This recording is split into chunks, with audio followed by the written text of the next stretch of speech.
TDP senior నేత మాజీ MLC Buddha Venkanna ఉన్నారు. మహానాడుకు సంబంధించిన రెండో రోజు కూడా జరగబోతుంది. సార్ ఈరోజు ఎలాంటి తీర్మానాలు చేయబోతున్నారు? రెండోది ఈరోజు చంద్రబాబు నాయుడు గారు మరోసారి జాతీయ అధ్యక్షుడిగా ప్రకటించబోతున్నారు. ఏం చెప్తారు?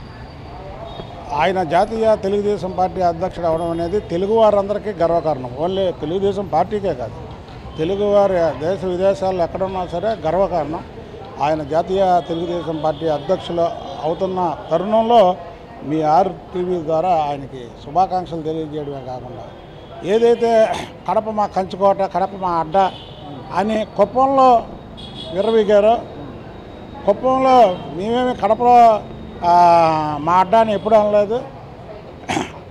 కుప్పంలో పెద్ద మెజార్టీతో ఆయన గెలవడమే కాకుండా ఇక్కడ 10 సీట్లు ఉంటే 8 సీట్లు మేము కొట్టేసాం.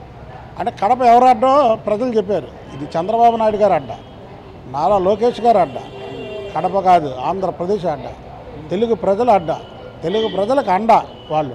కాబట్టి ఆయన జాతీయ తెలుగుదేశం పార్టీ అధ్యక్షులు ఆయన, అలాగే లోకేష్ బాబు గారు కూడా ఉన్నత పదవిలో ఇవాళ ఉండబోతున్నారని తెలుగుదేశం పార్టీ శ్రేణులు అందరం కూడా ఆశిస్తున్నాము.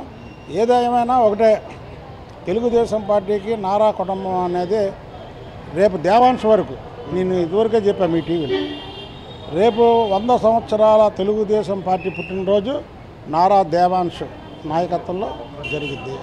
వాళ్ళకి ప్రజలు వన్ సైడ్ అయిపోయారు ఆ కుటుంబానికి. ఎందుకంటే వాళ్ళు పార్టీని ప్రజల్ని చూసుకుంటారనే ఒక ఆలోచనతో ఆ కుటుంబానికి ఓనైపోయారు. కాబట్టి తెలుగుదేశం పార్టీ ఎప్పుడూ కూడా నారా కుటుంబం నాయకత్వంలోనే ఉంటుంది. అంటే నారా లోకేష్ గారికి కీలక పదవి ఇవ్వాలనే డిమాండ్ చాలా రోజు వినబడుతుంది. ఆయన ఆల్రెడీ ప్రూవ్ చేసుకున్నారు ఆయన ఏంటో. ఇప్పుడు చంద్రబాబు గారు ప్రభుత్వం మీద ఫోకస్ ఎక్కువ పెట్టారు. ఇప్పుడు నారా లోకేష్ గారు బాధ్యతలు ఇస్తే బాగుంటుందని ఒక అభిప్రాయం వ్యక్తం చేస్తుంది. మీ పర్సనల్ ఒపీనియన్? తప్పకుండా ఇవ్వాలి.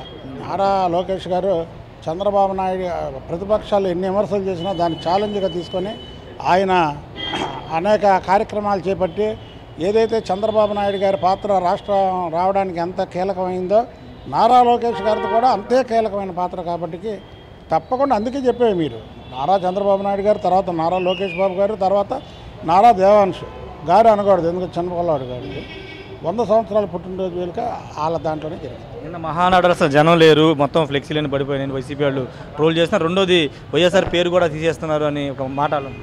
మహానాడికి జనం లేరా? అదే చెప్పాక వాళ్ళకి మతి స్థిమితం తప్పి మహానాడికి మేము వెళ్ళాలంటేనే లోపలికి 2 గంటలు పట్టింది. ఇక వాళ్ళు లేరంటే ఒకసారి వచ్చి జగన్మోహన్ రెడ్డిని వచ్చి చూసుకోమని మహానాడు, జగన్మోహన్ రెడ్డి వచ్చి మహానాడులో చూసుకుంటే జగన్మోహన్ రెడ్డి లోపల రావడానికి ఎంతసేపు పట్టిద్దో చూసుకొని అప్పుడు కూడా మాట్లాడితే, ఒకళ్ళు ఇదే మాట మాట్లాడారు అనుకో వాళ్ళని ఎర్రగడ్డ పంపించారు. ఫైనల్గా జగన్మోహన్ రెడ్డి మొన్న కామెంట్ చేశారు, లిక్కర్ స్కామ్లో మేమేం చేయలేదు, స్కామే జరగలేదు, విజయవాడలో నేను ఉంటాను, ఇక్కడే తాడేపల్లి ఉంటాను, అరెస్ట్ చేసుకుంటే చేసుకోండి అనే ఒక మాట. ఆయన లిక్కర్ స్కామ్లో ఆయన ఉన్నాడు, అరెస్ట్ తప్పకుండా జరిగిద్ది అనేది అతని ఆలోచన. కాబట్టి ముందే ఆ మాట అన్నాడు. అది థ్యాంక్ యూ సార్. ఖచ్చితంగా తెలుగుదేశం పార్టీ భవిష్యత్తు నారా లోకేష్ కీలక బాధ్యతలు అప్పగించాల్సిన అవసరం ఉందని చెప్తున్నారు. కడప గడ్డ తమదే అంటూ ఎన్నో రోజులుగా చెప్పిన వైసీపీ ఈరోజు కేవలం 3 స్థానాలకు ఇక్కడ పరిమితం అయిపోయింది. కాబట్టి ఆంధ్రప్రదేశ్ మొత్తం తెలుగుదేశం పార్టీ కావాలనుకుంటున్నారు. కాబట్టి అన్ని సీట్లతో మెజారిటీ ఇచ్చారని చెప్తున్నారు. ఏదేమైనప్పటికీ జగన్ లిక్కర్ స్కామ్లో ఉన్నారు, త్వరలోనే ఆయన అరెస్ట్ అవుతారంటూ బుద్ధా వెంకన్న చెప్తున్నారు.